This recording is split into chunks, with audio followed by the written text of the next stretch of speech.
Maya Dwi Rahmadani, 21 tahun, mahasiswi UIN Sunan Ampel, Surabaya, yang tewas usai terlibat kecelakaan karena berjibaku mengejar komplotan penjamret tasnya. Di Jalan Semarang, Bubutan, Surabaya, dikenal sosok periang, mudah bergaul dan pendengar yang baik. Hal itu disampaikan oleh teman dekat korban di kampus, Hilmi Rusdi Firdaus, 21 tahun, pada Sabtu 25 Mei 2024. Beberapa teman kuliah merasa dekat dengan Maya karena perempuan yang tinggal di Asemrowo, Surabaya itu berperilaku sederhana, sopan, dan tidak neko-neko. Selain itu, Hilmi mengungkapkan, Maya juga memiliki hasrat yang kuat untuk berorganisasi selama di kampus, meskipun kini telah memasuki perkuliahan semester 6. Lanjut Hilmi, Maya juga tercatat mengikuti kegiatan organisasi ekstra kampus, Rayon Dakwah Pergerakan Mahasiswa Islam Indonesia atau PMII, cabang Surabaya. Mendengar kabar bahwa sang sahabat meninggal dunia dalam insiden kecelakaan karena mengejar penjamret, Hilmi mengaku sempat dibuat tak percaya. Pasalnya, beberapa jam sebelum kejadian, ia mengaku sempat berkomunikasi dengan Maya melalui ponsel, bahkan juga sempat bertemu di kampus. Terlepas dari semua ini, Hilmi mewakili teman-teman Maya berharap pihak kepolisian segera dapat menangkap para pelaku penjamret yang menimpa sahabatnya. Kendati tas dan barang bawaan Maya ternyata masih terselamatkan, karena terjatuh di tengah kemelut aksi penjamretan yang gagal itu. Hilmi menganggap penyebab Maya berupaya menggeber kencang motornya hingga terjatuh dan tewas di jalan, tetap dipicu oleh kelakuan para bandit jalanan tersebut. Sementara itu, ibunda Maya, Milah, 44 tahun, tak menampik. Meski perempuan, anaknya itu memiliki jiwa kepemimpinan dan kemandirian yang kuat. Ia menduga kepribadian dari Maya semacam itu makin ditempa dengan kegiatan organisasi yang diikuti sang anak selama berkuliah di kampus. Dari cara berbicara dan berargumentasi, Milah akui selalu dibuat tercengang. Anaknya itu pandai berargumentasi, cerdas, dan lantang. Tapi, untungnya, kemampuan Maya semacam itu selama ini tidak pernah sekalipun dibuat untuk melawan kedua orang tua.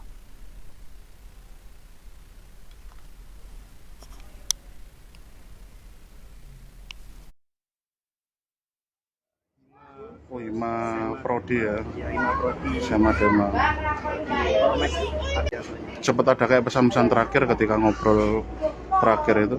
Mungkin kalau pesan terakhir nggak ada sih Pak, tapi banyak apa sering seperti biasanya, keseharian seperti biasanya. Lebih sering nongkrong gitu. Ya, nongkrong sama teman-teman. Oke.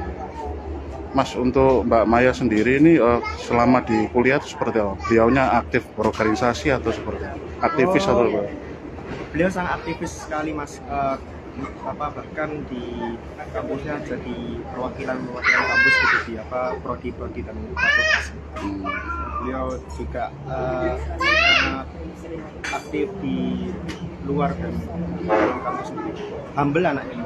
Kegiatannya apa yang diikuti sama korban ini? Banyak Mas, seperti kalau bisa di Ormawa ada Hima. Oh, IMA Prodi ya, Ya, Hima Prodi sama Dema. di Polmek ada, mungkin PMII gitu. Oh, ikut PMI Iya. Rayon Dakwah ya? Rayon Dakwah. Oh, jabatannya apa di Rayon Dakwah? Saya kurang tahu Mas. Kurang tahu ya.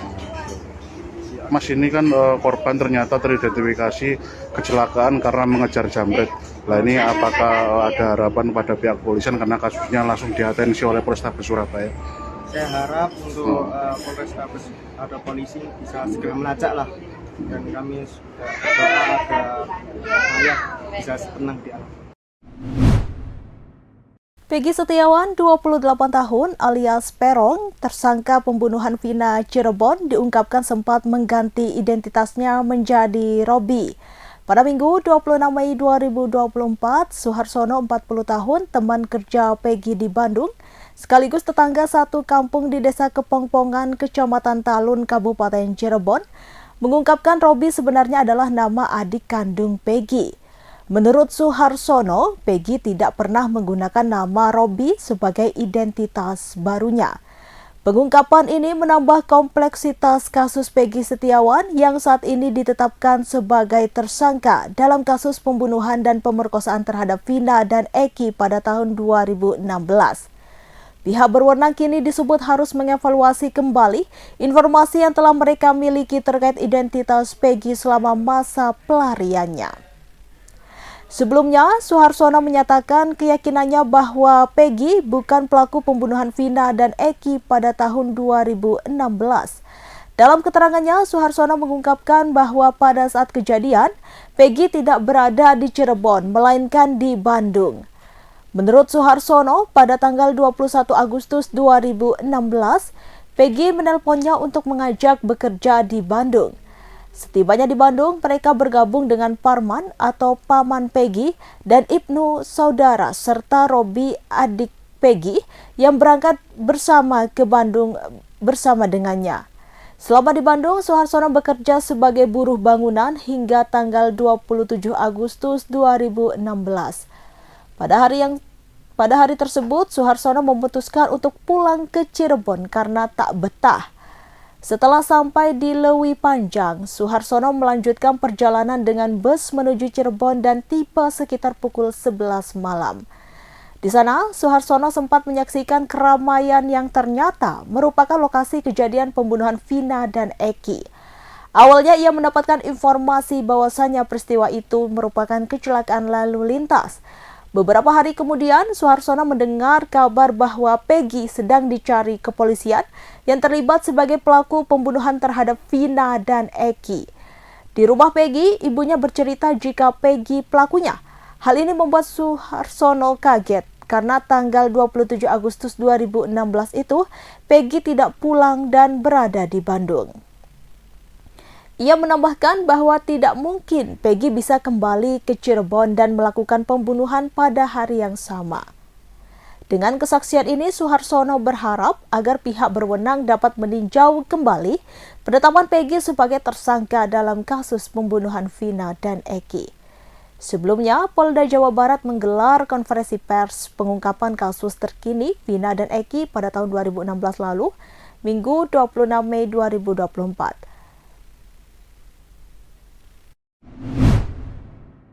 Masih hangat di tengah masyarakat, biaya kuliah perguruan tinggi negeri yang dinilai semakin mahal. Kenaikan uang kuliah tunggal atau UKT di banyak PTN dikeluhkan sebagian mahasiswa baru dan mahasiswa lama.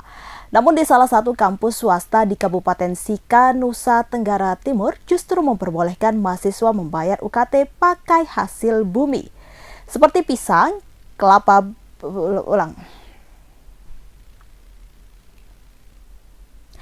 Masih hangat di tengah masyarakat, biaya kuliah di perguruan tinggi negeri yang dinilai semakin mahal.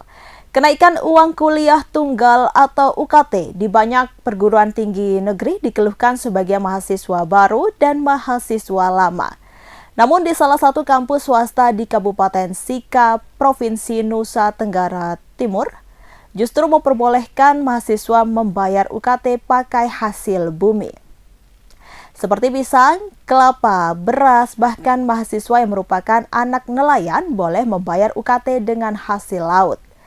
Dikutip dari Kompas.com, Universitas Muhammadiyah Maumere telah menerapkan kebijakan ini sejak tahun 2018 silam. Hal itu disampaikan oleh Rektor Universitas Muhammadiyah Maumere, Erwin Prasetyo. UKT atau sumbangan biaya pendidikan ini awal mulanya saat ada seorang mahasiswi yang mengeluh tak mampu membayar biaya kuliah. Mahasiswi itu mendatangi Rektor Erwin dan mengungkapkan bahwa keluarganya sedang mengalami keterbatasan uang tunai. Saat berdiskusi, mahasiswi ini mengatakan jika keluarganya memiliki banyak hasil panen kebun, hanya saja sulit terjual. Biasanya pembeli dari kota langsung datang ke kampung untuk membeli hasil bumi. Namun saat menjelang ujian akhir sekolah, tidak ada pembeli dari kota yang membeli hasil bumi ke kampung. Erwin berdiskusi bersama pengambil kebijakan di kampus. Tentu saja membahas mekanisme pembayaran kuliah dengan hasil bumi. Akhirnya, keputusan diambil dan kampus mengarahkan mahasiswi itu untuk membawa hasil kebun ke kampus. Erwin menyebutkan hasil bumi yang dibawa mahasiswa tersebut pada saat itu berupa kemiri, kakao, kelapa, cengkeh, vanili, pisang, alpukat, mente, hasil tenunan, dan bahkan hasil laut. Cara agar hasil bumi bisa terjual juga dijelaskan oleh Erwin.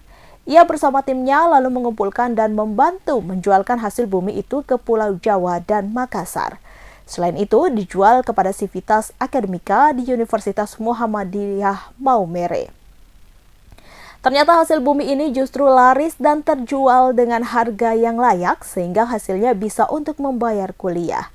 Pada tahun 2023 lalu, kampus menyewa gudang untuk penyimpanan hasil bumi saat menerima panen kemiri. Lalu menyiapkan 1 unit mesin pemecah kemiri dan mesin freezer atau mesin pembeku. Kemudian bahan ini diolah dan dikirim ke Pulau Jawa hingga Makassar. Rencananya, Universitas Muhammadiyah Maumere akan menggandeng UMKM untuk memproduksi minyak kemiri dan melatih mahasiswa untuk berwirausaha. Erwin mengatakan, hampir setiap tahun selalu ada mahasiswa yang membayar kuliah dengan membawa hasil bumi ke kampus.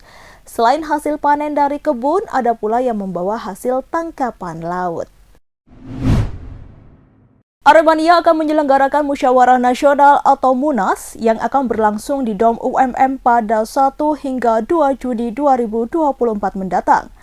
Munas Arema 1 ini merupakan cara Aremania untuk membentuk legalitas organisasi.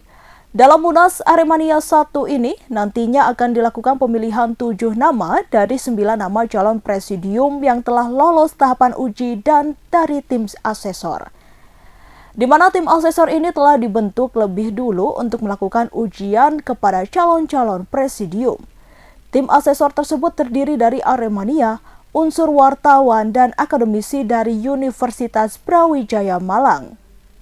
Ketua Munas Aremania 1 Dian mengatakan bahwa untuk memilih calon-calon presidium ini bukanlah hal yang mudah. Bahkan sempat tidak ada nama yang bakal menjadi calon presidium. Sebelum akhirnya ada dorongan dari Korwil atau komunitas untuk mencalonkan sejumlah nama. Awalnya ada 20 nama calon presidium sebelum menjadi 9 nama. Dalam prosesnya, calon presidium ini telah menjalani sejumlah ujian. Salah satunya ialah fit and proper test yang telah dilakukan. Menurut Syahrul Sajidin, perwakilan dari tim asesor mengatakan jika ada 5 aspek yang menjadi bahan pertanyaan yang diberikan kepada calon presidium. Kelimanya adalah soal manajemen organisasi, kepemimpinan, keuangan, hukum, dan budaya Arema, termasuk terkait tragedi Kanjuruhan dan dualisme Arema. Aspek tersebut dipilih secara acak oleh calon presidium. Dari 9 calon presidium ini memiliki karakter yang cukup beragam. Mereka cukup menjanjikan dalam arti adalah pemahaman terkait dengan kultur sepak bola sangatlah memahami. Selain itu, beberapa calon presidium juga mendapatkan pertanyaan soal tragedi Kanjuruhan dan dualisme Arema. Di sini tim asesor menganggap bahwa calon presidium telah menjawab dengan baik. 2 isu besar tersebut yang nantinya bakal menjadi salah satu konsen presidium ke depan.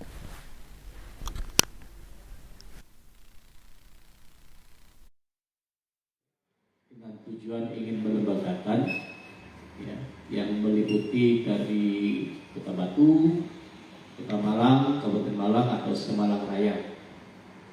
Tugas dari tim 9 ini adalah menyusun anggaran dasar dan anggaran rumah tangga organisasi. Di dalamnya adalah semua perangkat organisasi yang nantinya akan dijadikan panduan atau rel bergeraknya itu sudah selesai dibuat oleh tim 9. Di dalam tim 9 itu juga ada beberapa yang menjadi asesor, yang Mas Saru nanti akan memperkenalkan diri, beliau dari Brawijaya. Jadi tujuan kami adalah menyusun ADART sampai nanti Munas. Download Tribun X sekarang, menghadirkan lokal menjadi Indonesia.